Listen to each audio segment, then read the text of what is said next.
Lupe Fiasco, DROGAS WAVE, the review. Lupe's 7th studio album, DROGAS WAVE, just came out over the weekend, released early due to a leak.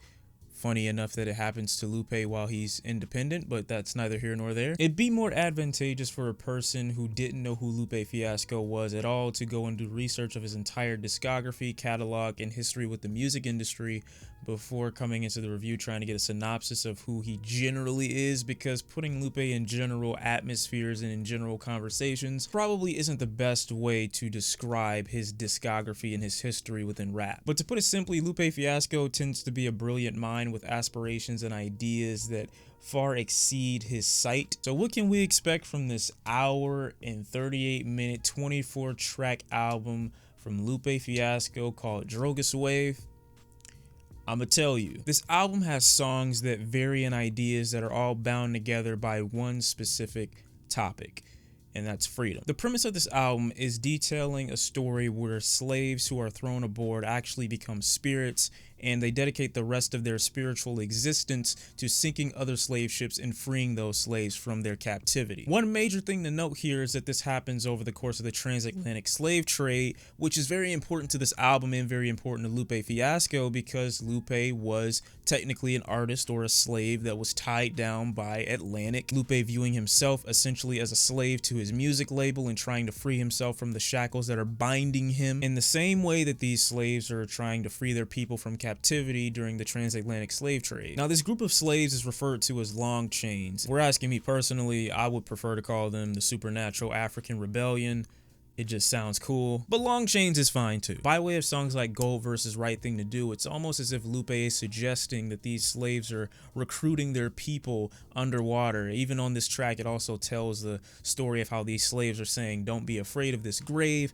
As you look closer, just breathe, meaning accept your freedom. In the Event of a Typhoon is a direct reference to the painting by British artist Joseph Malord William Turner, referencing a time in 1781 where Luke Collingwood, the first in command, ordered his crew to throw slaves overboard in order to collect insurance money for them, as slaves at the time were viewed as property. The lines recited in this song are actually from Turner's poem on the side, Fallacies of Hope. This track also has a direct reference to the final track on the album, Mural Jr., as this opens with the idea of a painting, it ends with the idea of a painting. As you continue to move through the album, it's almost like Lupe is doing a really good job of tying the past to the present in themes of currency as well on the track Manilla. I really like his one-line, Jasmine necklace from a poor woman on Hindu streets. I gave her rupees, she gave me beauty, I temple creep. Which, if I'm interpreting correctly, him trying to say that he basically paid this prostitute to have sex. Mentioning rupees is a way to describe Indian currency for trade. Mere products, objects meaningless to the overstanders, contemplating with industrialists and social planners. And this verse almost describing Lupe's fear of the past repeating itself. He wants to kind of be ahead of the curve by speaking to people who specialize in this type of thing so that he can go back and inform his people. He doesn't want to reach nirvana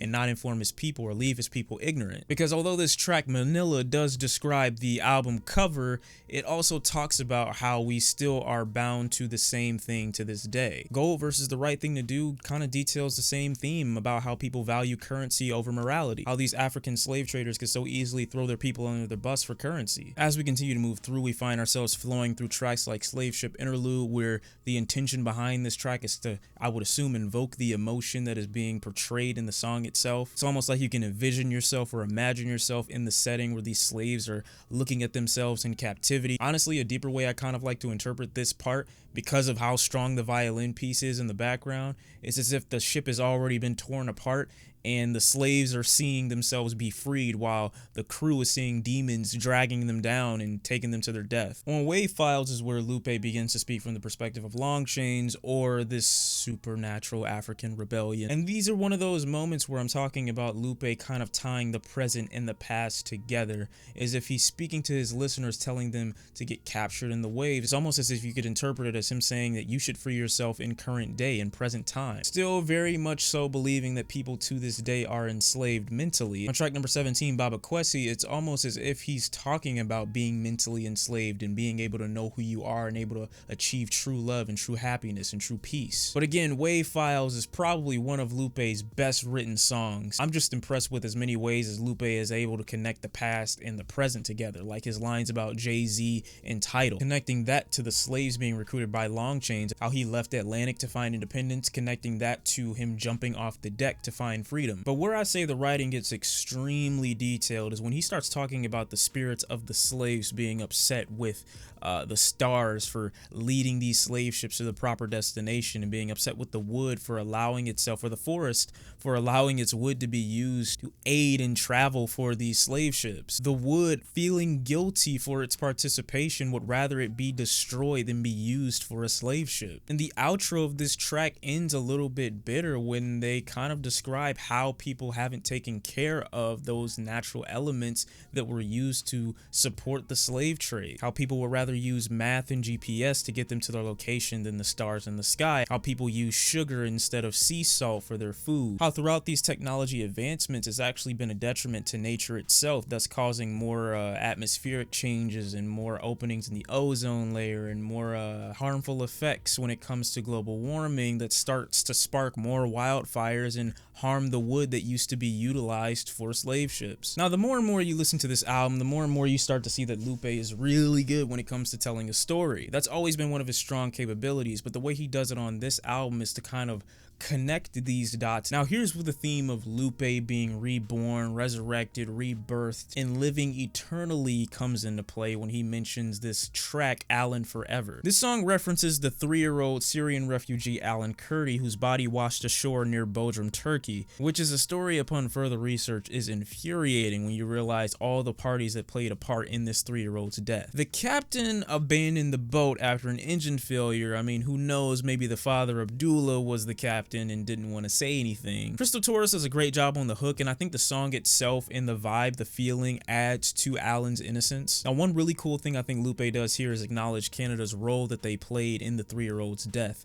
saying that this would have been the Canadian Olympics. If he had lived, he could have went on to be a swimmer, but Canada was the one who denied these people access to their border, so they had to use these means in order to travel. How if the Department of Citizenship and Immigration hadn't denied the family access, this may not have happened. How maybe if he were a swimmer going for that gold, they would have backed him up. He finishes the story from an alternate reality where Alan goes on to become a swimmer, saving a boy just like himself, thus saving himself, living forever. Again, that's a direct reference to Long Chain saving these slaves, thus living forever. The same thing happens on the track Jonylah Forever, where Lupe goes on to describe the story of a 6-month-old who shot dead in Chicago over a fucking video game console. In the same way that Lupe describes Canada's role in Alan Kurdi's death in Alan Forever, he does the same on this track when he references her father's role in Jonylah Watkins' death, how his gang affiliation played a direct part in her demise. This track is even further connected to the interlude that plays before it about how not to mess up your children,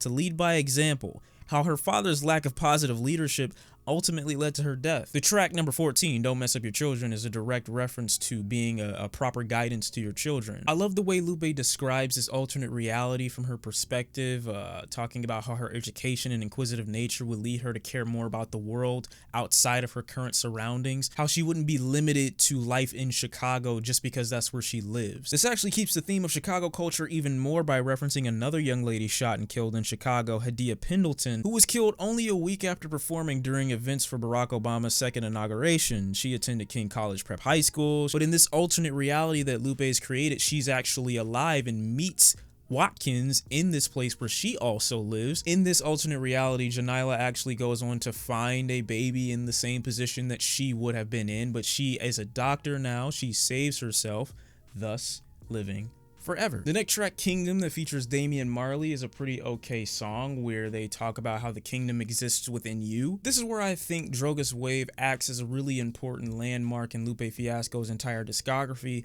as it references singles from The Cool, it references singles from Tetsuo Youth. Sec That Cheese references a song off The Cool, Hip Hop Saved My Life. On that track, it acted kind of as the perspective of a person who wanted to enter the game of rap so bad to avoid their neighborhood lifestyle.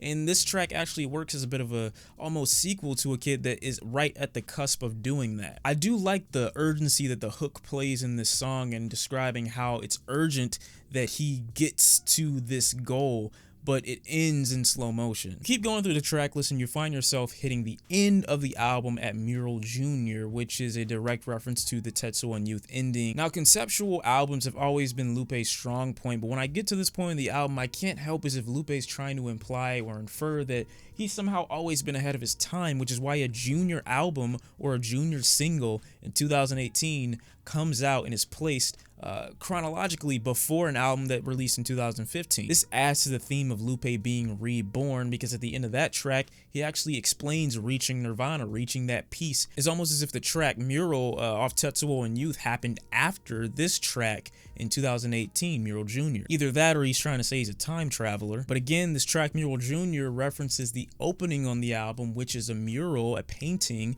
of the transatlantic slave trade. On Mural Jr., Lupe kind of describes the transfiguration of mankind, how it's almost as if he's describing us being transformed before we get to the point where we reach nirvana. But connecting the theme of slavery in this album, I feel as if by the end we get to the idea that Lupe may be trying to say that he is Long Chain. And not just him, but everyone. If the idea through majority of this album happens to be there are a lot of references where there are certain people mentioned in this album who are spoken from an alternate reality where they go back and they save a version of themselves, thus living forever, I would assume that would be the case for the slaves in the very beginning. If they existed in this alternate reality where they came back and they saved themselves from the same fate and thus went to continue to live on forever, I would assume Lupe would be a product of that too. These alternate realities are realities spoken from the perspective of someone who's attained their freedom and come back to free the people who are also enslaved or bound to whatever reality that they're in. I mean, you can go back and look at the track Haile Selassie. I mean, that track almost acts as a direct representation of Lupe painting himself and this emperor who was trying to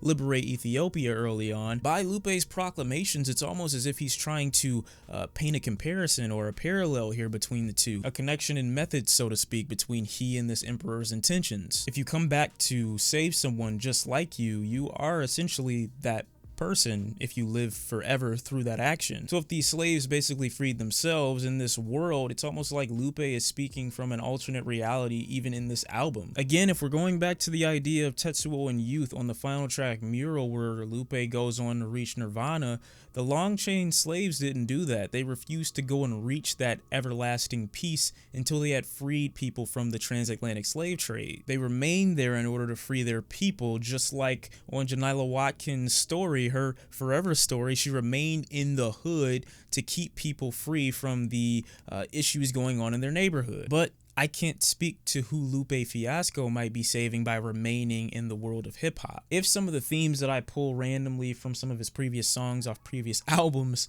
is almost as if he's ahead of his time, which means he already existed in this space and is coming back to free or save people from the shackles of record labels and hip-hop industry talk. I can't speak to who that might be saving. I'm not an artist, so it doesn't do shit for me, but I can't speak to who else it might be saving out there. Honestly, as an album experience, this thing is quite the task to listen to, and I think the music on here works better as chapters as opposed to songs. There are moments here where the flows and the songs definitely drag out due to some of the length of some of them.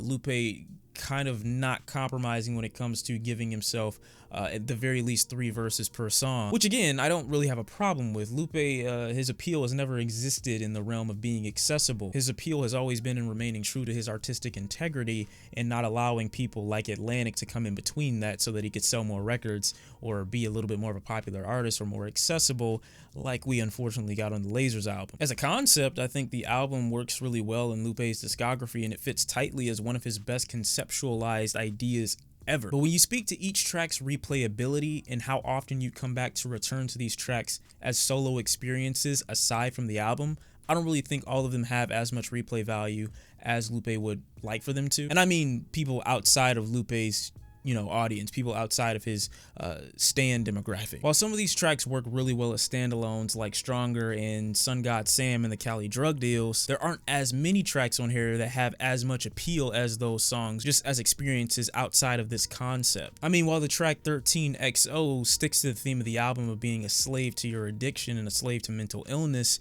it doesn't really act as a musically enjoyable song. I mean, it sounds really dated, it sounds musically underwhelming. The same could be said for track number 8, where I think Lupe comes across way better as a writer or a philosopher than he does as a music artist. As beautiful of a track as WAV Files is, I think Lupe allows his message to exceed the point of the music, where he tries to flow and weave all these different slave ships of a past into the song in a not so musically enjoyable way. It just comes off as more of a spoken word or more of a poem, which again I don't have a problem with, but the idea behind some of these songs seems to take precedence over the musical enjoyability. Track number 7, Down, is like a slug to listen to, because it's like, damn, Lupe, you really wrote this? Like, this is what you thought you should have put in the album? Like, this one, you went with this one? You didn't want to change it? You didn't want to go out of your way to be like, nah, I'm gonna put something a little bit less corny in there? I mean, in the fucking painting at the intro of this album, there are literally, in the painting, sea life eating